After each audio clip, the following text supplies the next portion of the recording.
አሸናፊዎች የተለየ ነገር አያደርጉም፣ ይልቅ ነገሮችን በተለየ መልኩ ያደርጋሉ እንጂ። እንዴት ከረማችሁ? You can achieve more የሚለውን የሽፍቄራን መጽሐፍ ማንበብ ከጀመርን ዛሬ ምዕራፍ 6 ላይ ደርሰናል። እንግዲህ መልካም ቆይታ። ምዕራፍ 6 በራስዎ ላይ ኢንቨስት ያድርጉ። በሕይወት የምታገኛቸውን ውጤቶች ካልወደድክ የምታበረክተውን አስተዋጽኦና ድርጊትህን ገምግም። ተራና እንደ ነገሩ የሆነ ሕይወት ከኖርክ የምታገኘው ያው ተራ ነገር ይሆናል። በአንጻሩ ላቅ ያለ ነገር ካደረክ ላቅ ያለና ጥራት ያለው ሕይወት ትኖራለህ። ማንኛውም ሐሳብ ልክ እንደ ዘር ነው። አነስ ያለ ዘር ዘርተህ ትልቅ ፍሬ መጠበቅ አትችልም። በጣም ውድ ሆኖ አልባሳት፣ ጫማዎችን ምናልባትም ብዙ ሳናስብበት እንገዛለን። ለዚህ ስንል በአመት ብዙ ሺዎች የሚቆጠር ብር እናጠፋለን። ውድ የሆኑ ሬስቶራንቶች እንገባለን። አንዳንዴ ደግሞ እንዲያውም በጣም ስም ያላቸው ከመሆናቸው የተነሳ መቀመጫ ለማግኘት ብዙ እንጠብቃለን። በሳምንት 2 ወይም 3 እስከ 1000 ብር የሚደርስ ወጪ መሰል ነገሮች ያልቃል። ይሄ ሁሉ ግን ለምን? ምን ነው ግን ከአንገት በታች ለሆኑ ነገሮች እንዲህ የምንጨረጨረው? ብር በጣም በጥቂቱ እንኳን አእምሯችንን ለመገንባትና ለማነጽ ብንጠቀምበት ፍጹም ሌላ ሰው መሆን በቻልን ነበር። የምናወጣው የምናስገባውን ነው። ከ5 ዓመታት በኋላ የት እንደርሳለን የሚለውን የሚወስነው በ3 ነገሮች ነው። አንደኛ፣ በምናነባቸው መጽሐፍት፣ ሁለተኛ፣ በምናያቸው ፊልሞችና ዝግጅቶች፣ ሶስተኛ፣ አብረውን በሚውሉ ወይም አዘወትረን በምናገኛቸው ሰዎች። ለነገሩ ዛሬም ለደረስንበትና ላለንበት ቦታ እንደዚሁ 3 ነገሮች ናቸው ተደማምረው ያበቁን። ለምን ቢባል የእነዚህ ድምር ባህሪን ይፈጥራል። ምን አይነት መጽሐፍት፣ ምን አይነት ፊልሞች እንዲሁም ምን አይነት ሰዎች የሚለው ነገር የምርጫ ጉዳይ ነው። ሌሎች ቆሻሻ እንዲደፉብን አንፍቀድ። እንበልና አንድ ቀን በኩሽናችን ውስጥ ሆነን ስናበስል ጎረቤታችን ገብቶ ኩሽናችንን ያቆሽሻል። ምግባችን ውስጥ ቆሻሻውን ይጨምራል። ምን እናደርጋለን? መልሱ ቀላል ነው። ልናስቆመው እንሞክራለን። በጥፊ ለመምታት ወይ በደህና በቦክስ አይኑን ለማደብዘዝ አንመለስም። አሊያም እንደ ሰለጠነው ሀገር ከሆነ ፖሊስ ጠርተን ተቀፍድዶ ይወጣልን ይሆናል። መልካም። ማንም ምግባችንንና ኩሽናችንን እንዲያቆሽሽ የማንፈቅድ ከሆነ ታዲያ ለምንና እንዴት ነው ሚዲያዎች አስተሳሰባችንን እንዲበክሉት እንዲሁም ቆሻሻቸውን እንዲደፉብን የምንፈቅደው? ጥሩ አስተሳሰብ የሌለው ከሚመስለን ሰው እንርቃለን። ግን ምን ዋጋ አለው? በቴሌቪዥን መስኮት ሲመጣ፣ በፌስቡክ ሲሆን ቁርጠኝነቱ ከየት ይምጣ? አእምሯችን በማንኛውም ሁኔታ የማንም መጥፎና የቆሻሻ አስተሳሰብ መጣያ ማከማቻ እንዲሆን መፍቀድ የለብንም። ብዙውን ጊዜ የነጻ ሐሳብ አራማጅ ነን የሚሉ አእምሮ በቴሌቪዥን ወይም በሌላ ሚዲያ መጥፎ አሉታዊ ሐሳብ ሲመጣ ስለማይገደድ መዝጋት አለበት ይላሉ። እኛ የሰው ልጆች ምን እንደምናይና እንደምንሰማ መምረጥ ስለምንችል ያንን እናድርግ የሚል መፍትሄ ያቀርባሉ። ጥያቄው ግን በእርግጥ ምርጫ አለን ወይ የሚለው ነው። ለመሆኑ የቱን ያህልና እስከምን ድረስ ነው ምርጫ ያለን? ወይንስ ይሄ የሚባለው መበከል ለመቀጠል ሰበብ እንደረድር ዘንድ ነው? እኔ እንዳሻኝ መጥፎ ነገር በካይ ሐሳብ ረጫለሁ። የማትፈልጉ ጆሮአችሁን መድፈን ትችላላችሁ። በነፃ ማህበረሰብ ውስጥ እንደምንኖር መርሳት የለበትም። የፈለኩትና ያሻኝን ማድረግ እችላለሁ የሚሉ ሰዎች ይገርማሉ። ነገር ግን በገሃዱ ዓለም ይሄ አይነቱ አካሄድ እምብዛም አይሰራም። ሁላችንም በአንድ ሆነ በሌላ መልኩ ተሳስረናል። አንዱን የሚጎዳ ነገር እኔንም ይጎዳኛል። በአንዱ ዓለም ክፍል የዛፍና ደን ጭፍጨፋ ሲካሄድ በሌላው ዓለም ክፍሉ አየሩ ይቀየራል፣ ይበከላል። የራሴን ህይወት ብቻ ነው የምኖረው እንበልና በአንድ ጀልባ ከ10 ሰዎች ጋር ትልቅ ባህር ላይ እንጓዛለን። አንዱ ግን በድሪል ቀዳዳ ጀልባው ላይ በጥልቀት ወደ ባህሩ ይበሳል። ይህ የሁሉንም ተጓዥ ህይወት የሚነካ በመሆኑ ምን እየሆንክ ነው? ልትገለን ነው እንዴ ብለን እንጠይቀዋለን። ሰውየው ግን ይባስ ብሎ የተቀመጥኩበት ቦታ ከፍያለሁ፣ እሱን የበሳሁት፣ ያሻኝም በፈለኩበት መቀመጫ ማድረግ እችላለሁ፣ ምን አገባችሁ ሲል መለሰልን። ምን የሚሉት ቀልድ ነው? የዚህ ሰው ራስ ወዳድነት ለከት የሌለው በመሆኑና በሌሎች ላይ ስለሚያስከትለው ጉዳትም ስላላመዛዘነ መብት ነው ብሎ ወጥ እየረገጠ ነው። ለነገሩ እንዲህ አይነቶቹን ግዴለሽና ነውረኛ አመላለሶች በሁሉም የህይወት መስክ ላይ ማለት ይቻላል ደጋግመን እየሰማን እንገኛለን። ግለሰባዊነት መተሳሰብን እየናደና እየሸረሸረ ይገኛል። እኔና ለእኔ ብቻ የሚል ፈሊጥ ማህበራዊ ኃላፊነትን ገደል ሊከት እየተንደረደረ ነው። ማህበረሰብ እንዴት ነው በዙሪያው የሚካሄደውን ነገር የማይነካው? ይሄ አጉል ድንጋይነት ነው። አእምሯችን የሐሳብ ማምረቻ ፋብሪካ ነው። ብልግናን ያስገባ ብልግናን ሲያስወጣ፣ ቆሻሻን ያስገባ ቆሻሻን ያወጣል። መልካምነትን ያስገባም እንደዚሁ መልካምነትን ያወጣል። ግን የሚያሳዝነው ነገር ቆሻሻን ያስገባ ሁሌ ቆሻሻን ያወጣል የሚለው የማይሰራበት ጊዜ አለ። ብዙውን ጊዜ የገባ ቆሻሻ ቶሎ አይወጣም። ይልቅ ቆሻሻ ይገባል፣ ያድጋል፣ ይራባል። ይህ የውስጥ እድገትና መራባት በጣም አደገኛና አፍራሽ ያደርገዋል። በመሆኑም ወደ አስተሳሰብ ፋብሪካ የምናስገባው ግብአት በጣም ወሳኝ ነው። የምናነባቸው መጽሐፍት። አንድ ጥናት እንደሚጠቁመው ራሱን በራሱ ሚሊዮነር ያደረገ ሰው በወር 2 ወይም 3 መጽሐፍትን ያነባል። ይሄ ደግሞ በአመት እስከ 25 መጽሐፍት መሆኑ ነው። በ30 ዓመታት ጊዜ ውስጥ እንዲህ አይነቱ ሰው እስከ 1000 የሚጠጋ መጽሐፍት ያነባል። ሆኖም እንዲህ አይነቶቹ ሰዎች ዝም ብለው ሁሉንም እና የተገኘውን ሁሉ መጽሐፍት አያነቡም። ከዚያ ይልቅ ራስ አጋዥ የሆኑ በተቻለ መጠን በሌሎች ላይ ጥገኛ ሳይሆኑ ራሳችንን በራሳችን ለማበልጸግ ጠቃሚ ሐሳብ የሚያፈነጥቁ የዳበረ ሕይወትን ለመኖር የሚያስችሉ መጽሐፍት ላይ ትኩረታቸውን ያደርጋሉ። በመሆኑም ጥቂቶች ናቸው ምን መጽሐፍ ማንበብ እንዳለባቸው የሚያውቁት። ጥሩ መጽሐፍ ልክ እንደሚዋጥ ክኒን የዘመኑን ጥበብ ያስውጣል። መጽሐፍ አንብበን ከውስጡ ምርጡን ማውጣት የምንችለው እንዴት ነው? አንደኛ፣ እኔ ራሴን ከጠየቃችሁኝ ልንገራችሁና አንድ መርህ አለኝ። ለማንም መጽሐፍ ፈጽሞ አላውስም፣ የሰውንም አልዋስም። ለዚህ ምክንያቴ መጽሐፍ ሳነብ የግድ የምፈልጋቸው ቦታዎች ላይ እያሰመርኩና ከጎኑ ማስታወሻ እየጻፍኩ ስለሚሄድ አንዳንዴ እናውስ ሲሉኝ መጽሐፉን ስለማልመልሰው ሽጡልኝ ብዬ ድርቅ እላለሁ። በሌላ በኩል የራሴ መጽሐፍት ትልቅ ቅርሶቼ በመሆናቸው ለማንም አላጋራቸውም። ሁለተኛ፣ ጥሩ መጽሐፍ ሳነብ ሁሌም ቢሆን ሃይላይት ማርከር ከእጄ አይለይም። በሃይላይት የምፈልጋቸውን እየለየው ከጎኑ ማስታወሻ እይዛለሁ።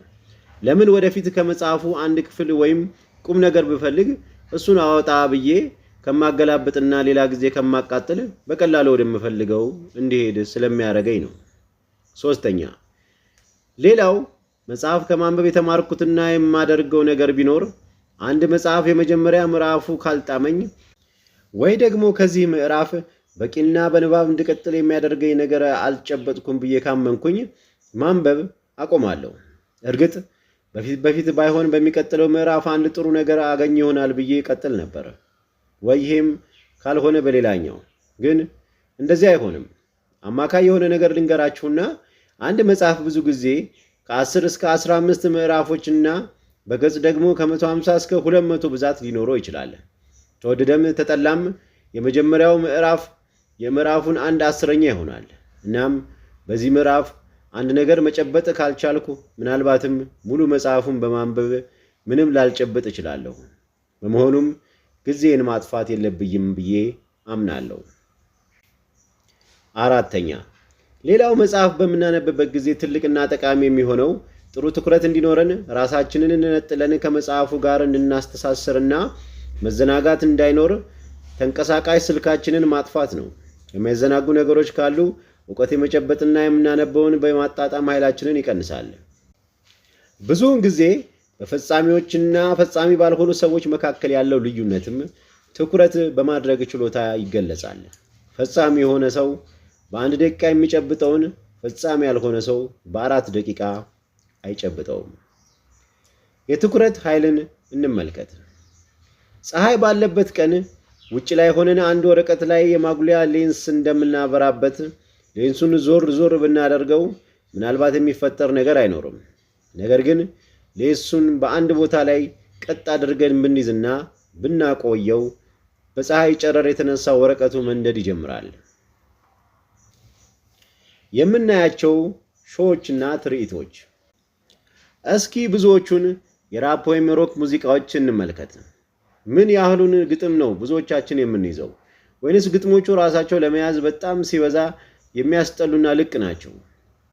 እንዲህም ሆኖ ግን ራሳችንና ልጆቻችንን ከእንዲህ አይነት በሚዲያ ከሚተላለፉ ፍሬከርስኪና ወደ ብልግና ያዘነበሉ ነገሮች አንጠብቅም። ዛሬ የምናየው ልቅነትም የዚህ ውጤት ነው።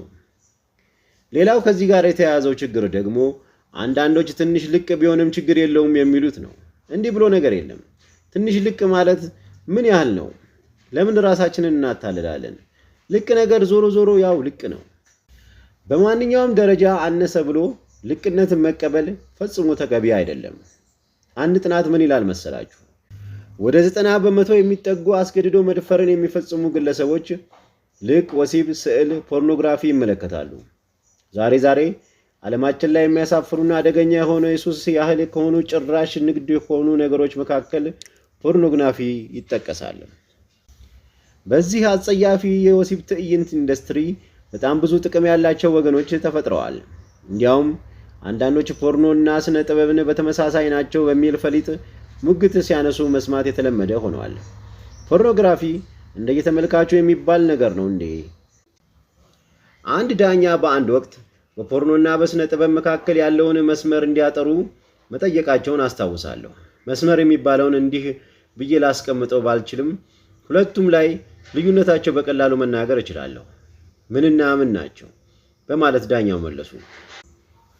ፖርኖ በዋናነት ሴቶችን የሚያረክስና ጾታዊ ክብራቸውን የሚያዋርድ ሲሆን፣ ስነ ጥበብ በተቃራኒ ለሴቶች የሚገባውን ክብር ትሰጣለች። ዛሬ የፖርኖግራፊ ልክፍት ልክ እንደ አደንዛዥ ሱስ ሆኗል። ፖርኖ መልእክት አለው ከተባለ ሊኖረው የሚችለው መልእክት ሴት ልጅ የወሲብ መጠቀሚያና ሸቀጥ በመሆኗ እንዳሻን እናርጋት የሚል ብቻ ነው ሊሆን የሚችለው። ወሲብ እኮ ከፈጣሪ የተሰጠ ክብር ጸጋ ነው። ፖርኖ ግን የወሲብን ትርጉም ቀይሮ አጣሞታል። እስኪ ሶፕስን እንመልከት። ሶፕስ ብለን የምንጠራው ዘፋኙ በአንድ ወቅት እንደ ቢራቢሮ ሁሉን አትቅሰሚ ያለውን ልቅ ወሲብና ከዚያም ጋር አንሶላ መገፋፍን የሚያሳይ አሳፋሪ ድርጊት ነው። ግብረ ገብነት የጎደለውን ድርጊት ነጋ ጠባ መመልከት ወይንም ለዚያ ተጋላጭ መሆን እኛንም ወደዚያ ያመራናል። ከጋብቻ በፊት የሚፈጸም ወሲብ፣ ከትዳር ውጭ የሚፈጸም ወሲብ እንዲሁም ፍቺ ሶፕስን ያባብሱዋል። በአንድ ጥናት ሶፕ ኦፔራ እያሉ ብዙዎች የሚያንቆለጳጵሱት ነገር የቱን ያህል ጎጂ እንደሆነ የሚከተለውን መልኩ ገልጾ እናገኛለን።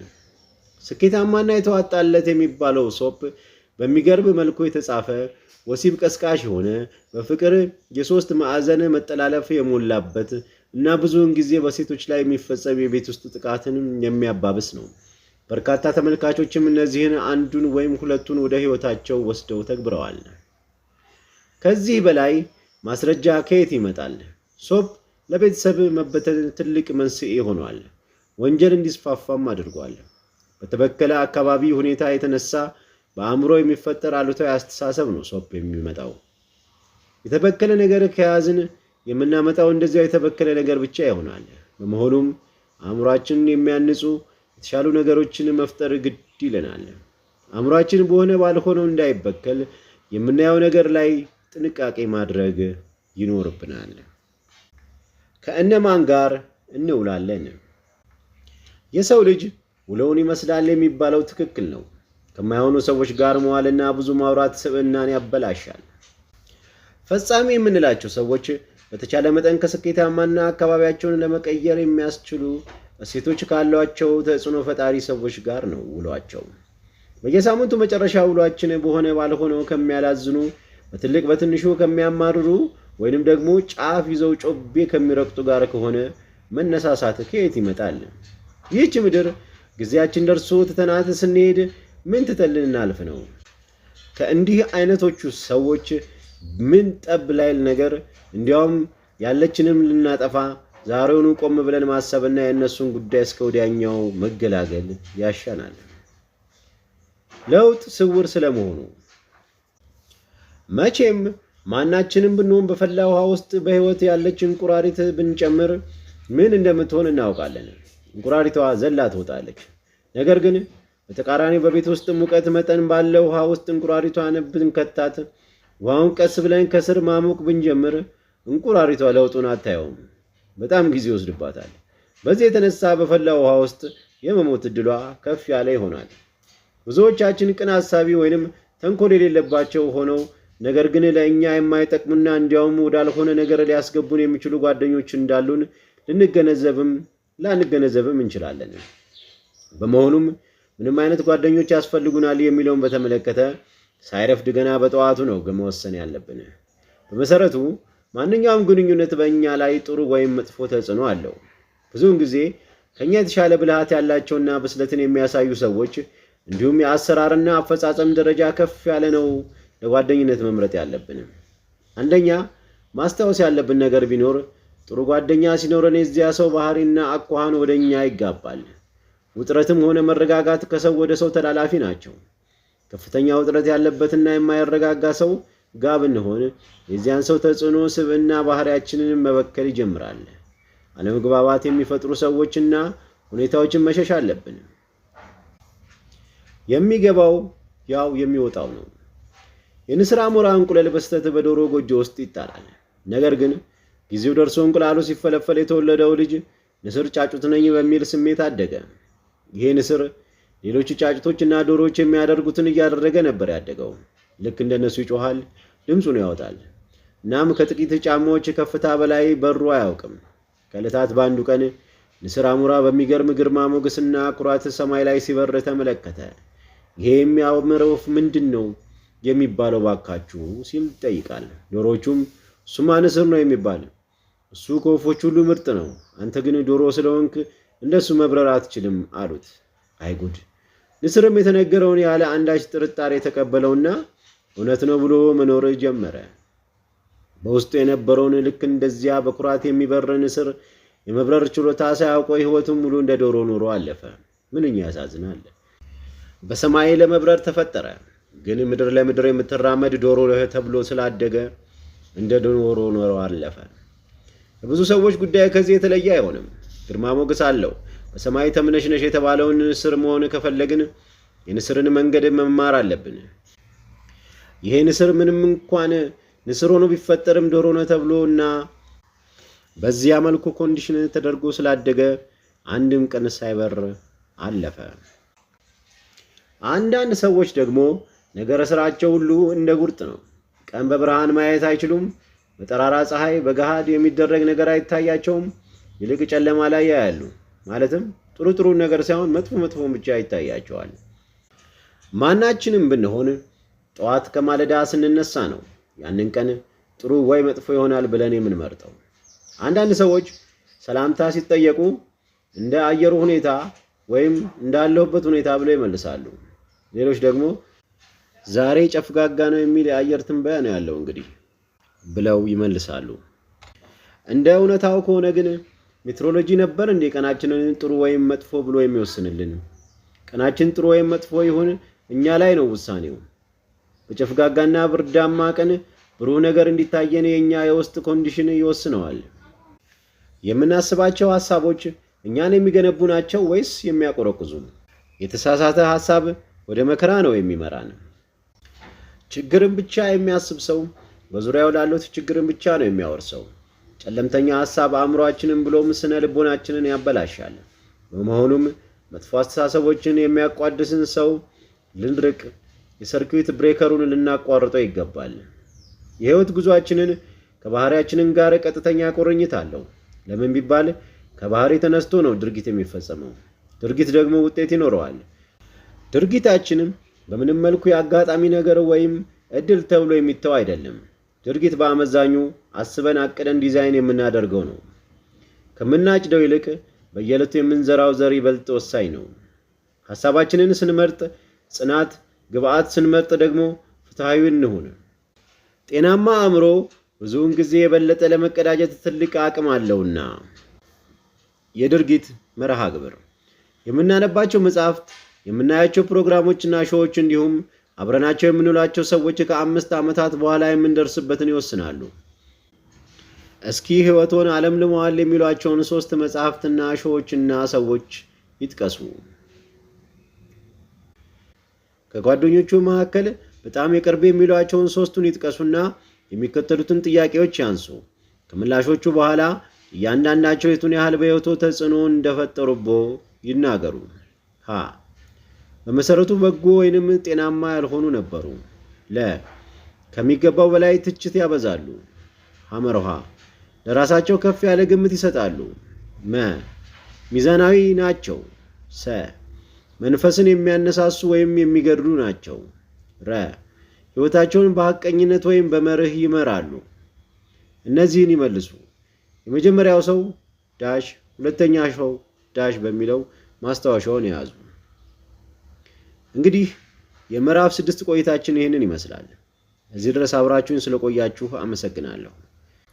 መልእክቱን ከወደዳችሁት ላይክ፣ ሼር፣ ሰብስክራይብ ማድረግ እንዳይረሳ።